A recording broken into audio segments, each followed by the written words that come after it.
The loss of hundreds of lives in the collapse of the Rana factory complex is prompting a rethink by some clothing retailers on both sides of the Atlantic. Labels from the Canadian brand Joe Fresh were found in the rubble a week ago. On Thursday, parent company Loblaw held its annual meeting in Toronto. The company's chairman, who also owns Primark in the UK, has expressed remorse, promised compensation, and he's calling on other firms to follow his lead. As the front edge of the wedge in global trade, the apparel industry can be a force for good. Properly inspected, well-built factories can help lift people out of poverty in countries such as Bangladesh. Last week's tragedy gave protesters in Toronto's annual May Day parade a timely target for their anti-capitalist wrath. They stopped outside a Joe Fresh branch to deliver a letter of protest.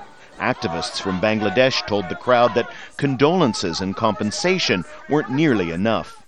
We don't want compensation for the death. Can you bring them back? Can you bring my limbs back? Can you give me the arm I lost in Savar back? I don't think so.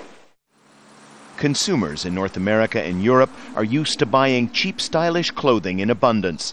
That provides much-needed work in low-wage places like Bangladesh, but can result in tragedy, as the Savar collapse demonstrates. Those who buy the clothes may just hold the key to making things better for overseas workers. The consumer has to make sure that this doesn't happen again. And the way to do it is that the people in the Western world force their governments to have the same regulations and laws applied to those companies and factories in the developing countries who are manufacturing goods for our consumption. So pledges to improve working conditions as well as compensate victims in Bangladesh from the Loblaw company, parent of the Joe Fresh clothing chain. Worker activists here say that's a good first step, and they'll be watching closely for the follow-up. Daniel Lack, Al Jazeera, Toronto.